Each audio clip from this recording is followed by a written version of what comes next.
செய்வோம். அன்பும் இரக்கமுள்ள பரலோக பிதாவே, மனமாய்ச்சியான அந்த வேலைக்காக நன்றியோடு ஸ்தோத்திரிக்கிறோம். நாங்கள் நிற்பதும் நிர்மூலமாக நிற்பதும் கர்த்தருடைய கிருபையே. நம்முடைய இரக்கங்களுக்கு முடிவில்லை, அவை காலைதோறும் புதிதாக இருக்கிறதுக்காக ஸ்தோத்திரம். அங்கும் இங்கு நோய்களும் வியாதிகளும் பலவீனங்களும் பரவி வந்தாலும் எங்களுக்கு அடைக்கலும் பலனும் ஆபத்து காலத்து அனுகூலமான துணையாக இருக்கிற எமக்கு ஸ்தோத்திரம். இதோ கடந்த இரவு கடந்த பகல் முழுவதும் பாதுகாத்து அடுத்த நாள் காலை வரைக்கும் எங்களை ஜீவனோடு வைத்திருக்கிற தயவுக்காய் ஸ்தோத்திரம்.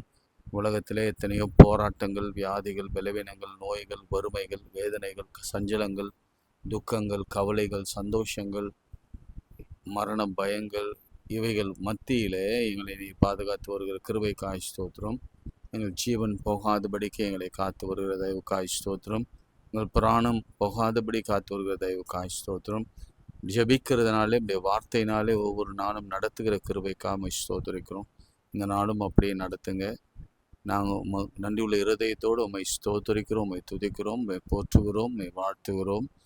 நீர் ஒருவரே பெரியவர், கர்த்தர், சர்வ வல்லவர். நீர் ஆண்டவராகிய இயேசு கிறிஸ்து. உம்முடைய நாமம் பரிசுத்த ஆவியானவர் என்பது உம்முடைய பெயர் வாக்கு கடங்கா பெருமூச்சோடு கூட எங்களுக்காக வேண்டுதல் செய்து உதவி செய்கிறவர் நீர் ஆண்டவரே. எல்லா துதியும் கனமாக்கியும் உமக்கு சொல்கிறோம்.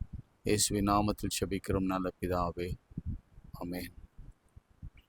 சர்வலகாதிபா நமஸ்காரம் என்ற பாடல ஒரு சரணத்தை பாடு. சர்வலோகாதிப நமஸ்காரம், சர்வ சிருஷ்டிகனே நமஸ்காரம், தரைக்கடல் உயிர்வான் சகலமும் படைத்த தயபர பிதாவே நமஸ்காரம். தரைக்கடல் உயிர்வான் சகலமும் படைத்த தயபர பிதாவே நமஸ்காரம். முத்தொழிலோனே நமஸ்காரம், மூன்றில் ஒன்றோனே நமஸ்காரம், கர்த்தாதி கர்த்தா பரம சமுத்ரா நித்ய பிதா நமஸ்காரம். சர்வலோகாதிப நமஸ்காரம். தந்தானை துதிப்போமே, திருசபையாரு கவி பாடி பாடி தந்தானை துதிப்போமே. விந்தய நமக்காய் நந்த நந்தன வில்லக்கரியதோ நன்மை மிக மிக. விந்தய நமக்கானந்தவான வில்லக்கரியதோ நன்மை மிக மிக. தந்தானை துதிப்போமே.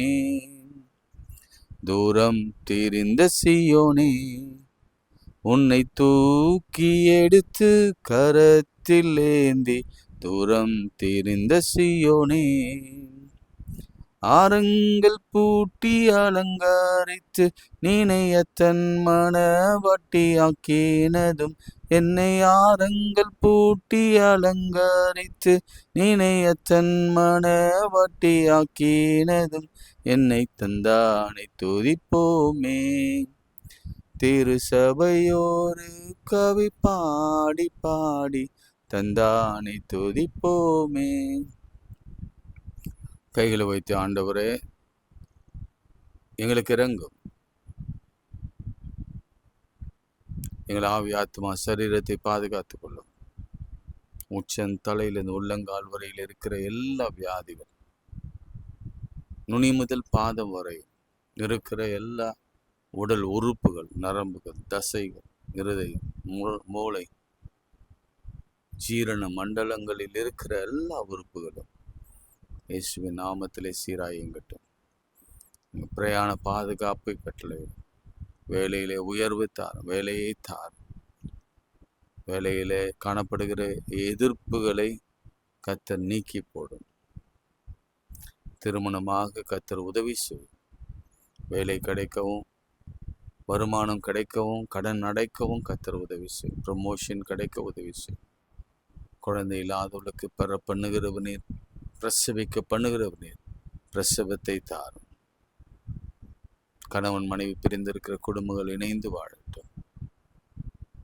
அழுகையோடு கண்ணீரோடு பள்ளத்தாக்கிலே இருக்கிறவர்கள் மேலே வந்து சிறியவனை புழுதியில் இருந்து உயர்த்தி ராஜாக்களோடு பிரபுக்களோடு கூட உட்கார செய்கிற ஆண்டுடைய பிரசனம் மத்தியில இறங்கி வரட்டும். வீடு வாங்க விரும்புகிறவர்களுக்கு கர்த்தர் வீட்டை வாங்கித்தார். கார் வாங்க விரும்புகிறவர்களுக்கு கர்த்தர் கார் வாங்கித்தார். வாகனங்கள் என்னவானாலும் சரி, 2 வீலர் 4 வீலராக இருந்தாலும் கர்த்தருடைய கரம் இருக்கட்டும். பிஸ்னஸ் பண்ணுகிற பிள்ளைகள் 100 மடங்கு ஈசாக்குக்கு ஆசீர்வதித்தது போல கர்த்தர் ஆசீர்வதி. இயேசுவின் நாமத்தில் ஜெபிக்கிறோம் நல்ல பிதாவே, ஆமென். பிரியமானவர்களே, யோவான் 9ஆம் அதிகாரம், ஜான் சாப்டர் 9. அவர் அப்புறம் போகையில் பிறவி குருடனாகிய ஒரு மனுஷனை கண்டார். நல்லா கவனிங்க. பிறவி குருடன்னா தெரியும் உங்களுக்கு, எக்ஸ்பிளைன் பண்ண வேணாம். பிறந்ததுலேருந்தே பார்வையற்றவன். அப்பொழுது அவருடைய சீஷர்கள் அவரை நோக்கி, ரபி, இவன் குருடனாய் பிறந்தது யார் செய்த பாவம்? இவன் செய்த பாவமோ இவனை பெற்றவர்கள் செய்த பாவமோ என்று கேட்டார். இங்க ஒரு முக்கியமான ஒரு செய்தியை நம்ம இங்க பார்க்க முடிகிறது. என்ன பார்க்க முடியுதுன்னா, இப்ப நான் கஷ்டப்படுறேன், நீங்க கஷ்டப்படுறீங்க. திருமணம் ஆகல, வேலை கிடைக்கல, குழந்தை கிடைக்கல, பிஸ்னஸ் தோல்வி, எங்க பார்த்தாலும் ஏமாற்றம், பரீட்சையில, இது எல்லாவற்றுக்கும் இந்த உலகத்தின் பார்வைன்னு ஒன்று இருக்கு பாருங்களேன். நமக்கு நேரிடுகின்ற எல்லா குறைகளுக்கும், குறைவுகளுக்கும், பாடுகளுக்கும் இந்த உலகம் பார்க்கிற பார்வை, பெர்ஸ்பெக்டிவ், அது என்ன தெரியுமா? இவன் ஏதோ ஒரு தவறு செய்திருக்கிறான், இவள் ஏதோ ஒரு தவறு செய்திருக்கிறான். இந்த அம்மா, இந்த அப்பா, இந்த சகோதரன், இந்த வாலிப பெண், இந்த கல்யாணம் பண்ண பெண், கல்யாணமாகாத பெண், இந்த கல்யாணமான பையன், கல்யாணமாகாத பையன் ஏதோ தவறு செய்திருக்கிறான். அதனாலதான் கர்த்தருடைய கோபம் அவனை ஆசீர்வாதமா இருக்க விடல. ஒண்ணு. அதே மாதிரி நான் நிறைய சொல்லிக்கொண்டே போவேன். நம்முடைய வறுமைக்கு காரணம் நாம் செய்த பாவம். அல்லது சொல்லுவாங்க, நீ செய்த பாவமோ தெரியல, இல்ல உங்க அப்பா அம்மா செய்த பாவமோ தெரியல.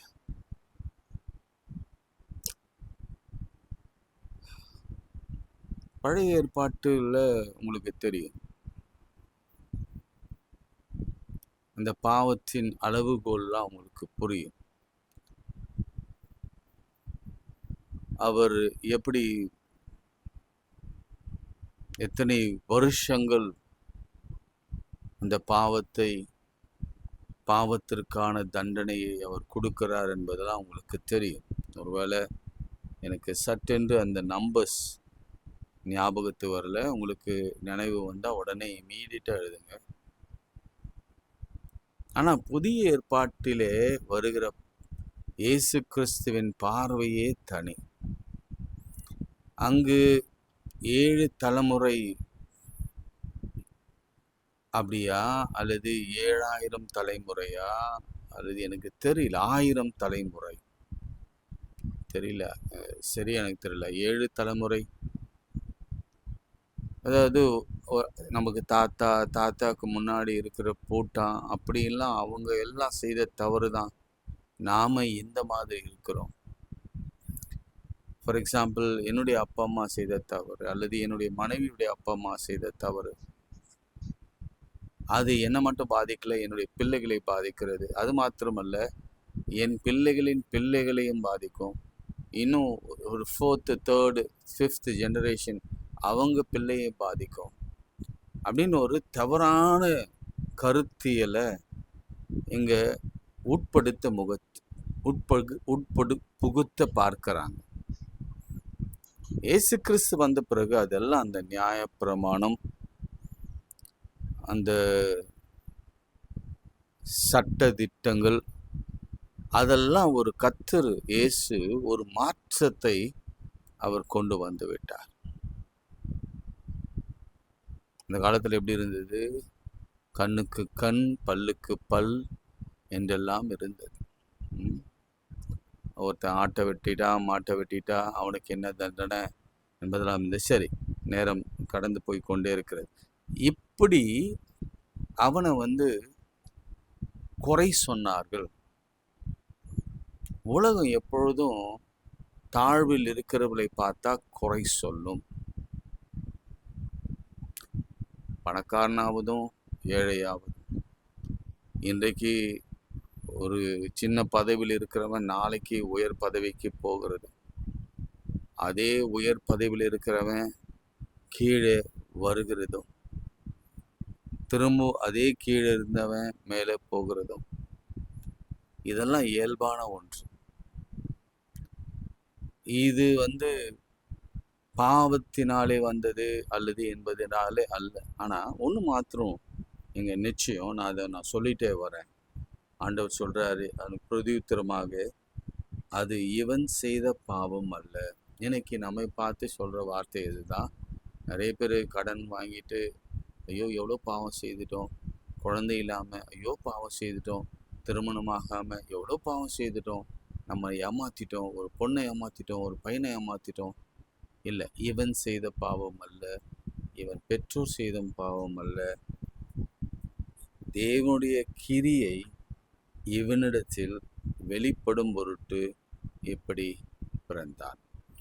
இது உங்களுக்கு போதும் என்று நினைக்கிறேன். நமக்கு இது போதும் என்று நினைக்கிறேன். இது ஃபர்ஸ்ட் பாயிண்ட். அதனால் ஒரு சிலர் என்ன செய்கிறாங்கன்னா, ஸ்பிரிச்சுவல் பிளைண்ட்னஸோடு இருக்கிறாங்க. இவனுக்கு இருந்தது ஃபிசிக்கல் பிளைண்ட்னஸ். அது பரவாயில்ல, ஃபிசிக்கல் பிளைண்ட்னஸ் ஓகே தான். ஏன்னா நம்ம இடத்துல நிறைய பார்வையற்ற சகோதரர்கள் இருக்கிறாங்க, சகோதரி இருக்கிறாங்க. அவங்க வாழ்க்கையெல்லாம் ரொம்ப சமாதானமான வாழ்க்கை. ஏன்னா அந்த உலகத்தில் காணப்படுகிற இந்த அக்கிரமம், அசுத்தம், இந்த பக்ரம் இதெல்லாம் பார்க்காம ஏதோ ஒரு விதத்தில் அவங்க கரப்ட் ஆகாமல் இருக்கிறாங்க பாருங்களேன். அது வரைக்கும் அவங்களுக்கு பெரிய சந்தோஷம்தான்.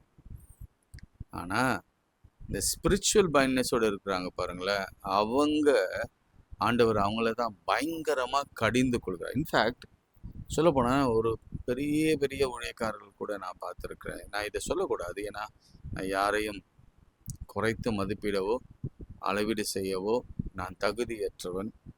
எப்பவுமே அவங்க வாயிலிருந்து நான் அந்த லெவல், கடவுளுக்கு சமமாக அல்லது கடவுளுக்கு அடுத்து நான் இருக்கிறேன் என்று சொல்கிறவங்களை தயவு செய்து அளவிட்டு பாருங்க. ஐ எம் க்ளீன், என்னிடத்தில் ஒரு குறையும் இல்லை, ஏதாவது குறை கண்டுபிடிக்க முடியுமா என்று கேட்கிறவர்களுக்கு ஒரு அளவுகோலை வைங்க என்று ஆண்டவர் சொல்கிறது. ஏன்னா அவங்க ஸ்பிரிச்சுவல் பிளைண்ட்னஸோடு பேசுகிறாங்க என்பதை புரிந்து கொள்ளுங்க. நாம் ஃபிசிக்கல் பிளைண்ட்னஸோடு இருக்கிறோம், அவங்க ஃபிசிக்கல் பிளைண்ட்னஸோடு இருக்கிறாங்க. இப்படி அவர் சொன்ன பொழுது என்ன செய்தார்னா, இவைகள் சொல்லி அவர் தரையிலே துப்பி உமிழ் நீரில் சேருண்டாக்கி அந்த சேற்றை குருடனுடைய கண்களில் மேலே பூசி, நீ போய் சீலோவாம் குளத்தில் கழுவு என்றார். சீலோவாம் என்பதற்கு அனுப்பப்பட்டவன் என்ற அர்த்தமாம். அப்படியே அவன் போய் கழுவி பார்வை அடைந்தவனாய் திரும்பி வந்தான். கவனிங்க, நீங்க நேரம் எடுக்குமோ தெரியலையே. ஹீலிங் அதாவது வாழ்க்கையில் ஆசீர்வாதம், சுகம், குழந்தை பேரு, வறுமை இல்லாத ஒரு வாழ்க்கை, சரீரத்தில் சுகம், இவை எல்லாவற்றுக்கும் அடிப்படையான ஒன்று உண்டு. அது என்ன தெரியுமா? கீழ்ப்படிதல், ஒபீடியன்ஸ். கீழ்ப்படிதல். யாருக்கு கீழ்ப்படினோம்? கர்த்தருக்கும், கர்த்தருடைய வார்த்தைக்கும், ஆண்டவருக்கும், ஆண்டவருடைய வார்த்தைக்கும், பரிசுத்த ஆவியானவருக்கும் பரிசுத்த ஆவியானவர் வார்த்தைக்கும் நாம் கீழ்ப்படிய வேண்டும். ஒபீடியன்ஸ். என்னால் முடியாது. என்ன துப்புற, எச்சையை துப்புற, அதில் மண்ணில் போடுற, பிசைகிற, கண்ணில் வைக்கிற, பயங்கர எரிச்சல் வருது எனக்கு. இதெல்லாம் போட்டால் என்ன வரும்? ஸ்கின் அலர்ஜி தான் வரும் அப்படின்னு சொல்லி வெறுக்கவும் இல்லை. நீ போ சொன்னோன்னே நான் பெருசாக அங்கே போய் கழுவுன்ற. எங்கேயோ ஒரு வாட்டர் பாட்டிலில் தண்ணி எடுத்து மூஞ்சி கழுவுனா சரியாக போகுது. ஏன் அங்கே போய் கழுவணும்? இந்த பேச்சுக்கு இடம் இல்லை. இன்னைக்கு நாம் இப்படி தான் பேசின்னு இருக்கிறோம். என்ன அது? இது இவ்வளோ கீழ்தரமாக போகணுமா? எவ்வளோ கீழ் வாழ்க்கை, இவ்வளவு அசிங்கத்தை, இவ்வளோ அவமானத்தை சந்திச்சு தான் இந்த ஈலிங்கை பெறணுமா? இவ்வளோ ஹியூமிலேஷனை அடைந்து தான் இந்த அற்புதத்தை நாம் பெற்றுக்கொள்ள வேண்டுமா? எஸ், ஹியூமிலேஷனுடைய அடியில் போயிட்டு தான் நாம் இந்த மிராக்களை பெற்றுக்கொள்ள முடியும். இதுதான் நமக்கு இந்த பைபிள் கற்றுக் கொடுக்கிற ஒரு முக்கியமான செய்தி. ஹியூமிலேஷன். ஆண்டவர் அவனை ஹியூமிலேட் பண்ண விரும்பல. ஆனாலும் அவனை பரிசோதிக்க, அவனை டெஸ்ட் பண்ண, அல்லது அவனுடைய பொறுமையை சோதிக்க, அவனுடைய மேட்டுமையானதை தகர்க்க ஆண்டவர் எடுத்துக்கொண்ட ஒரு செயல்பாடு தான் எச்சையை துப்பி, உமிழ்நீரை துப்பி, அதில் சேருண்டாக்கி அதை கண்களிலே போட்டு, நீ போய் சீலவாயின் குளத்திலே கழுவு என்றார். இது ஆக்ட் ஆஃப் ஒபீடியன்ஸ். பிரியமான ஆண்டவர் ஏதாவது ஒன்று சொல்கிறாருன்னா அதை நம்ம செய்யணும். இன்னைக்கு ஆண்டவர் உங்ககிட்ட என்ன சொல்கிறார் சொல்லுங்க. உங்ககிட்ட என்ன சொல்கிறார்? எப்பா இதை செய்யாத, அப்பா இதை செய், அம்மா இதை செய்யாத, அம்மா இதை செய். இது இது இது எனக்கு பிடிக்கல. ஜெபம் பண்ணு, வேதம் வாசி, உபவாசம் இரு, தவறுகள் செய்யாத. இதெல்லாம் ஆண்டவர் சொல்லுகிற காரியங்களை நாம் கீழ்ப்படிந்தா நிச்சயம் நமக்கு பெரிய மிராக்கள் நடக்கும். நம்ம என்ன நினைக்கிறோம்? ஒரே இடத்துல உட்காந்து இன்னொன்னு சொல்ல வரேன். இந்த கீழ்ப்படிதோடு கூட ஆக்ஷன் இருக்கணும். உட்காந்துட்டு அதே இடத்துல உட்காந்து ஓகே நான் இங்கே தான் உட்காந்துருப்பேன், எல்லாம் என்கிட்ட வந்து சேரணும், என் மடியில் வந்து விழணும்னா விழாது. போய் தேடணும், போய் வேலை செய்யணும், போய் படிக்கணும், போய் முயற்சி எடுக்கணும், போய் ஹாஸ்பிட்டலில் பார்க்கணும், மருத்துவத்தை பார்க்கணும், மருந்துகளை சாப்பிடணும். இதெல்லாம் ஆக்ஷன்ஸ். ஆக்ஷன் இல்லாமல் மிராக்கிள் இருக்காது. கிரியை இல்லாத விசுவாசம் செத்தது. இல்லை நான் இப்போ போட்டிங்க ஆண்டவர், நீங்கள் ஒரு நல்ல மருந்து போட்டிங்க, அதை எடுத்துக்கிறேன், நான் மருந்து எடுத்துக்கிறேன், ஆனால் தண்ணிலாம் போய் கழுவ மாட்டேன் ஆண்டவரை அப்படின்னு உட்கார்ந்துருந்தானா நிச்சயம் அவனுக்கு பார்வை கிடைத்திருக்காது. ஈவந்தோ ஆண்டவருடைய உமிழ்நீராக இருந்தாலும் சரி, ஆண்டவருடைய கைகள் அவன் கண்களிலே பட்டிருந்தாலும் சரி, ஆண்டவரே சொல்லியிருந்தாலும் சரி, ஆண்டவர் போக சொன்ன இடத்திற்கு அவன் போகாமல் இருந்திருந்தால் அவனுக்கு அற்புதம் கிடைத்திருக்காது. இதுதான் இன்றைக்கு நம்முடைய நிலைமை. போய் தேடு, மேட்ரிமோனியில் ரிஜிஸ்டர் பண்ணு, வேலை தளத்தில் போய் ரிஜிஸ்டர் பண்ணு. நிறைய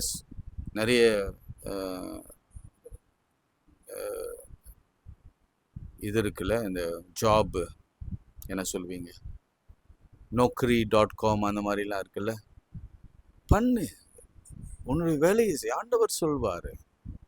எல்லாமே கையில் வந்து உங்களுக்கு கையில் கிடைக்கணும் அப்படின்னு சொன்னால் அது நடக்காது, முடியவும் முடியாது.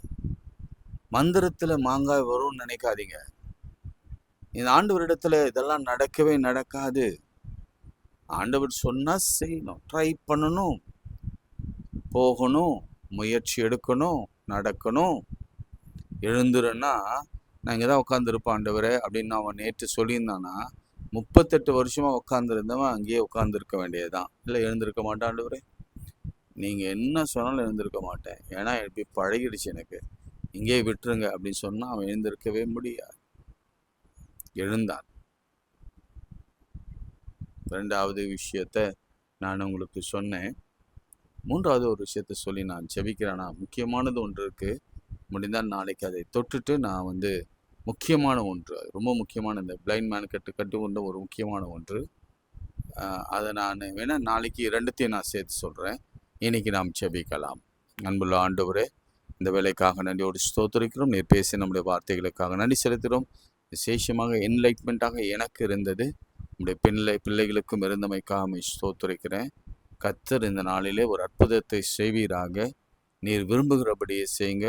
நீங்கள் விரும்புகிறபடியே நீங்கள் போக சொல்கிற இடத்துல நாங்கள் போக எங்களுக்கு அந்த கீழ்ப்படிதலை தாங்க, அந்த பொறுமையை தாழ்மையை தாங்க, அந்த வைராக்கியத்தை தாங்க, அந்த ஸ்டெட்ஃபாஸ்ட் லவ் எங்களுக்கு தாங்க.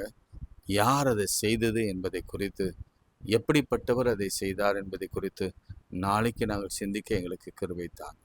இன்றைக்கு தேவையோடு இருக்கிறவங்க, என்ன தேவையோ கையை உயர்த்துங்க. என்ன தேவை இருந்தாலும் கையை உயர்த்துங்க.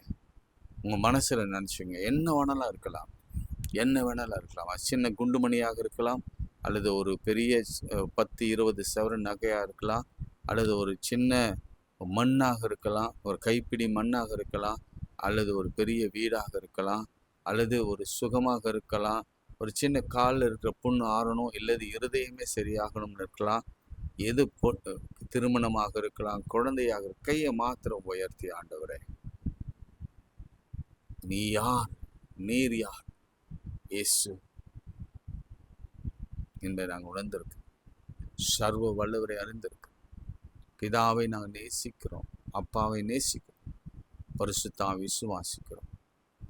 எங்களுக்கு அற்புதம் நீங்கள் செய்து கொண்டிருக்கிற அப்படின்னாலும் உங்களுக்கு ஸ்தோத்திரம். விசேஷமாக இந்த காலை ஜெபத்திற்கு உதவி செய்து கொண்டிருக்கிற ஒவ்வொரு பிள்ளைகள், உதவி செய்ய போகிற பிள்ளைகளையும் ஆசீர்வாதம்.